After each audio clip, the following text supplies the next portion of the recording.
Hello everyone. बच्चों, हम अपनी साइंस में मोशन चैप्टर पढ़ रहे थे, जिसमें हम अब तक क्या पढ़ चुके थे। हम पढ़ चुके थे दूरी को पढ़ चुके थे, हम विस्थापन को पढ़ चुके थे। विस्थापन के हमने कुछ क्वेश्चंस प्रैक्टिस किए थे। फिर हमने चाल को देखा, फिर हमने वेग को देखा, औसत चाल हमने पढ़ा, औसत वेग हमने पढ़ा, और लास्ट में हमने क्या पढ़ा था, त्वरण पढ़ा था। ठीक है बच्चों, आई होप आपको सब कुछ समझ में आ गया होगा। ठीक है, और आपने वो अच्छे से रिवाइज कर लिया होगा। ठीक है बच्चों।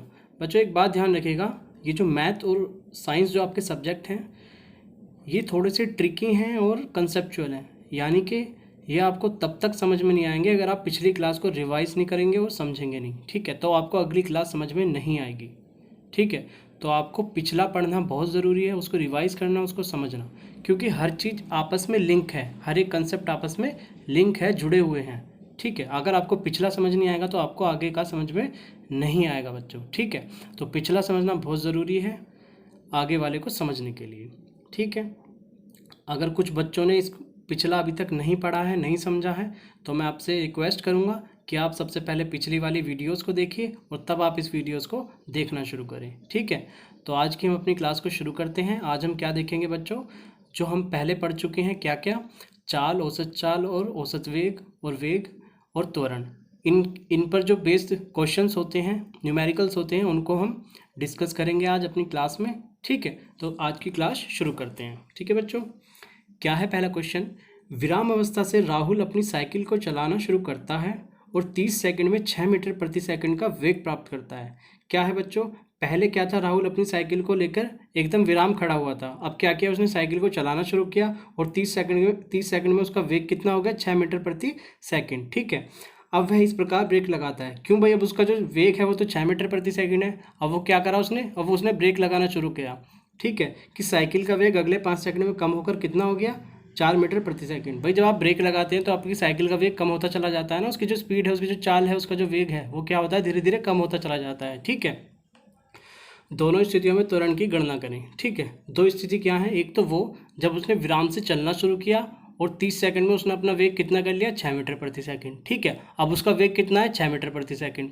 अब जब उसका वेग 6 मीटर प्रति सेकंड है तो दूसरी स्थिति यहाँ से शुरू होती है, क्या कि अब उसने ब्रेक लगाया। ठीक है, और साइकिल का वेग क्या कर लिया, 5 सेकंड के अंदर क्या कर लिया बच्चों, 4 मीटर प्रति सेकंड कर लिया। ठीक है, तो ये दो स्थिति हो गई हमारी। इन दोनों स्थितियों में हमें क्या करना है, त्वरण की गणना करनी है। ठीक है, तो इसमें क्या कितने केस बनेंगे हमारे, 2 केस बनेंगे, और उन्हीं दोनों केसेस में हमें क्या करना है, त्वरण की गणना करनी है, त्वरण को कैलकुलेट करना है, एक्सेलरेशन निकालना है। ठीक है, तो केस 1 और केस 2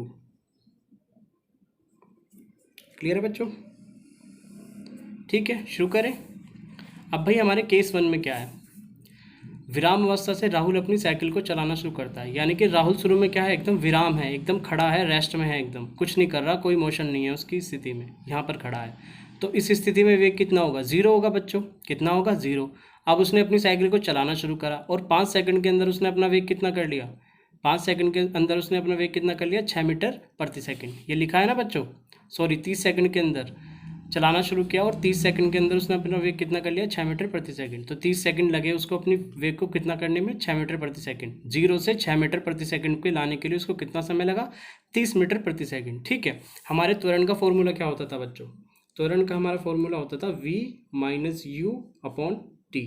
ठीक है, इसके बारे में हम अपनी पिछली क्लास में पढ़ चुके हैं, और इसकी यूनिट और मात्रक क्या होता है, मीटर प्रति सेकंड स्क्वायर। क्या होता है बच्चों, मीटर प्रति सेकंड स्क्वायर, या metre divided by second square. ठीक है, अब इस फॉर्मूले रखने के लिए हमें क्या क्या चाहिए, वैल्यूज, v चाहिए, u चाहिए और t चाहिए। ठीक है, क्लियर। अब देखिए हमारे पास क्या क्या है पहली स्थिति में।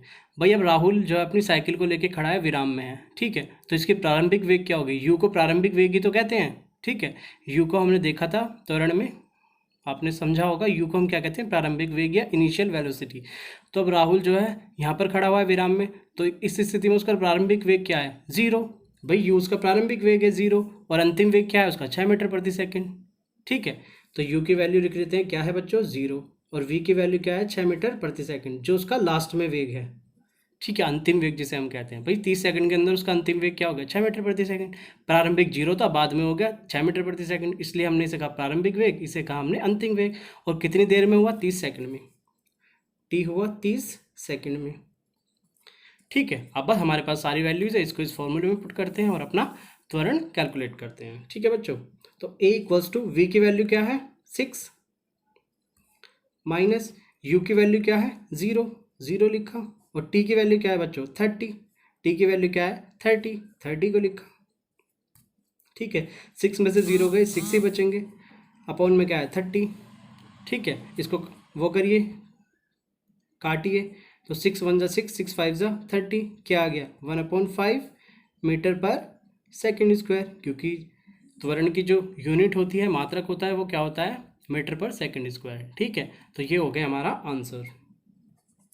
क्लियर बच्चों, ये तो हो गया हमारा केस 1 या पहली स्थिति। ठीक है, अब केस 2 की बात करते हैं। केस 2 में क्या होगा।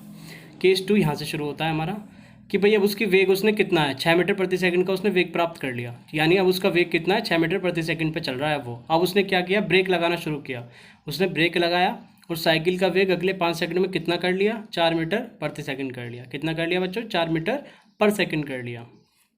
ठीक है, अब इन दोनों स्थितियों में त्वरण की गणना करनी है। एक स्थिति में तो हम कर चुके हैं, दूसरी स्थिति को देखते हैं। भाई अब उसका वेग कितना है 6 मीटर पर सेकंड पे चल रहा है अब राहुल अपनी साइकिल को लेके। ठीक है, और 30 सेकंड अब उसने ब्रेक लगाया। ठीक है, और कितनी सेकंड में 5 सेकंड में उसने कितना कर लिया, अपने वेग को घटाकर कितना कर लिया बच्चों 4 मीटर पर सेकंड कर लिया, 4 मीटर पर सेकंड कर लिया। तो ये प्रारंभिक वेग होगा u होगा, और ये क्या होगा v होगा, और ये क्या है हमारा समय है t है। ठीक है, तो इनकी वैल्यू लिखते हैं। u की वैल्यू क्या है 6 मीटर पर सेकंड। ठीक है, v की वैल्यू क्या है 4 मीटर पर सेकंड। क्लियर, और t क्या दिया हुआ है हमें टाइम 5 सेकंड।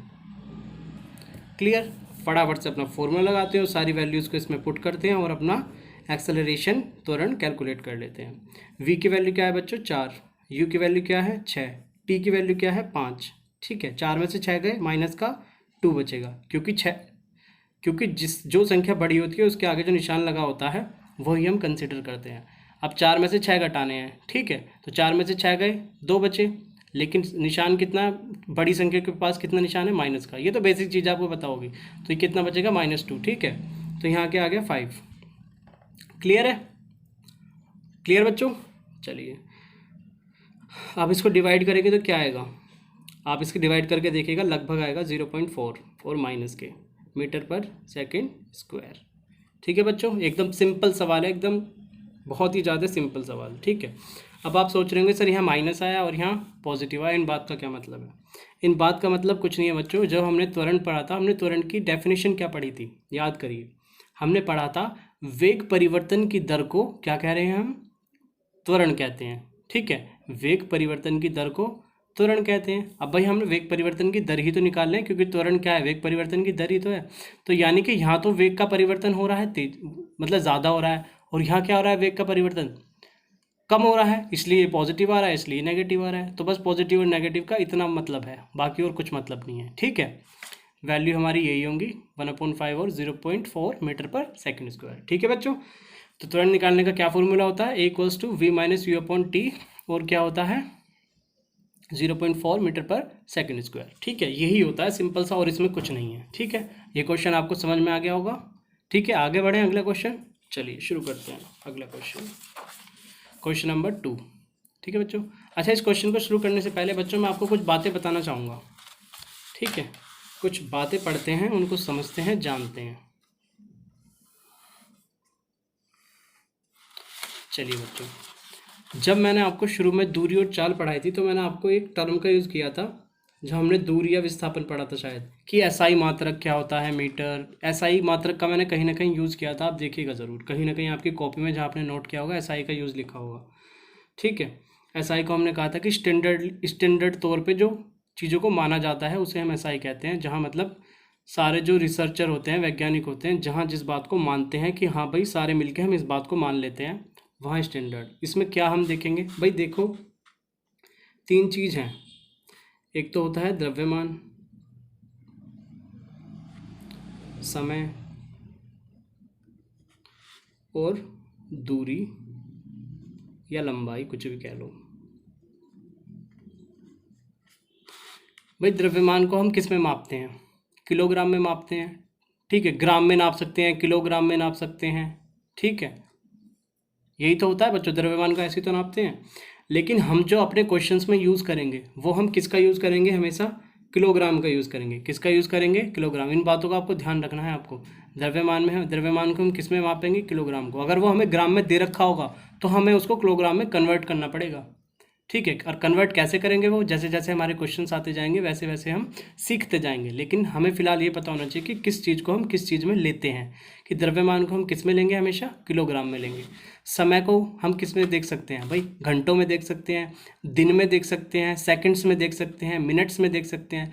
लेकिन जो एसआई तौर पर हम किसको लेके किस में लिखते हैं, समय को सेकंड्स में लिखते हैं बच्चों। किस में लिखते हैं, सेकंड्स में। यानी कि हमें किसी भी क्वेश्चन में अगर घंटे दे रखे होंगे, मिनट दे रखे होंगे, तो हम उसको किस में कन्वर्ट करेंगे, सेकंड्स में, ठीक है। तभी हमारा जो आंसर है वो कैलकुलेट होगा, ठीक है।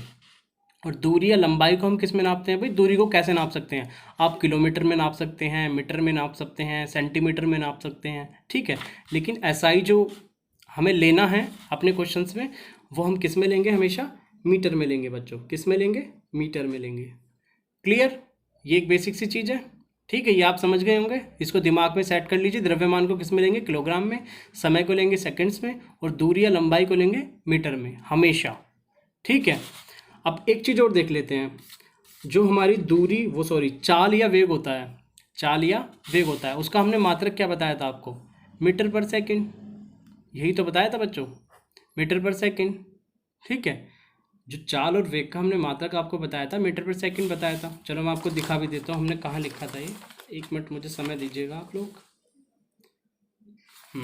देखिए बच्चों, जब हमने चाल और वेग को पढ़ा था तो हमने क्या बताया था, ये चाल है कि इसका एसआई मात्रक क्या होता है, मीटर पर सेकंड होता है। वैसे ही जब हमने वेग को पढ़ा था तो इसमें भी लिखा था हमने, वेग इसका एसआई मात्रक क्या होता है, मीटर पर सेकंड, ठीक है। याद आ गया आपको। चलिए अब हम देखते हैं हम क्या पढ़ना चाह रहे थे, ठीक है। तो चाल और वेग को किस में नापते हैं, मीटर पर सेकंड में। बच्चों कहीं कहीं क्या दिया होगा आपको, जो आपको चाल या वेग आपको कहीं कहीं वो दिया होगा किलोमीटर प्रति घंटा, किलोमीटर पर आवर, इस टर्म में दिया होगा। लेकिन हमें तो एसआई तौर पर मीटर पर सेकंड लेना होता है, ठीक है बच्चों। जब हमें किलोमीटर पर आवर दिया होगा तो हम उसे मीटर पर सेकंड में चाहिए हमें, तो हम उसे कैसे बदलेंगे, ठीक है। इसका बदलने का बच्चों एक तरीका होता है, हमें एक टर्म होती है उससे मल्टीप्लाई करनी पड़ती है। जब भी हम किलोमीटर पर आवर को मीटर पर सेकंड में बदलेंगे, मीटर पर सेकंड में बदलेंगे, तो हमें हमेशा मल्टीप्लाई करनी पड़ेगी 5/18 से, ठीक है। मैं आपको एक एग्जाम्पल के तौर पे से समझाना चाहूँगा कैसे। मान लीजिए हमें चाल या वेग दिया हुआ है 18 किलोमीटर पर आवर। कितना दिया हुआ है, 18 किलोमीटर पर आवर या 18 किलोमीटर प्रति घंटा। अब हमें तो चाहिए मीटर पर सेकंड में, तो इसको मीटर पर सेकंड में कैसे चेंज करेंगे बच्चों, मैंने आपको क्या बताया, किसकी मल्टीप्लाई कर दीजिए, 5/18 की। तो 18 में किसकी मल्टीप्लाई करूँ, 5/18 की, ठीक है। और ये क्या बन जाएगा, मीटर पर सेकंड बन जाएगा। क्लियर है बच्चों। तो 18 से 18 कट जाएगा तो क्या बन जाएगा, ये 5 मीटर पर सेकंड, ठीक है। समझ गए आप लोग, ठीक है। बहुत सिंपल है। तो किलोमीटर पर आवर को बदलने के लिए मीटर पर सेकंड में हमें किससे मल्टीप्लाई करनी पड़ती है, 5/18 से। अब मैं आपको एक बात बताता हूँ कि हमें इससे मल्टीप्लाई क्यों करनी होती है भाई, ये भी तो समझना हमें चाहिए। ऐसी थोड़ी कि मतलब कुछ भी हमने कह दिया उसको मान लिया, क्योंकि साइंस में बच्चों हर एक चीज़ का कुछ रीजंस होते हैं, ठीक है। तो अब हम इसके रीजन को भी जानते हैं कि 5/18 से मल्टीप्लाई कैसे हम करते हैं, ठीक है। समझें इसको। चलिए बच्चों आप मुझे एक बात बताइए, 1 किलोमीटर में कितने मीटर होते हैं, ये आपको पता होना चाहिए। नहीं पता हो तो आप जान लीजिए, 1 किलोमीटर में होते हैं 1000 मीटर, ठीक है बच्चों। 1 किलोमीटर में कितने मीटर होते हैं, 1000 मीटर। क्लियर। चलिए भाई ये बात ठीक है। अब बात करते हैं घंटे की।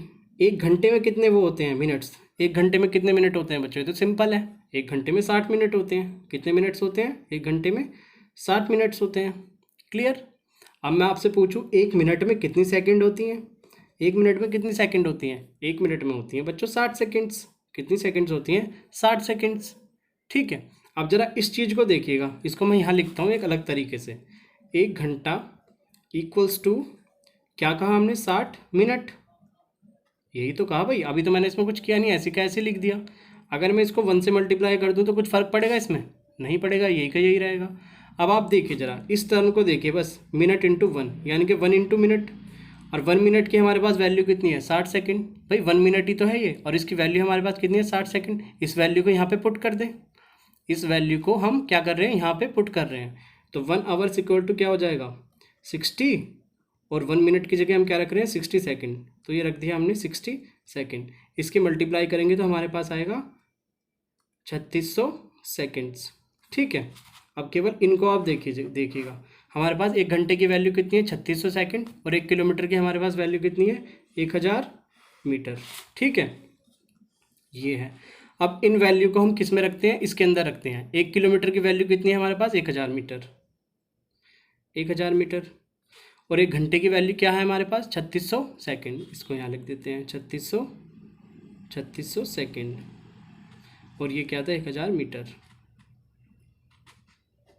क्लियर है बच्चों।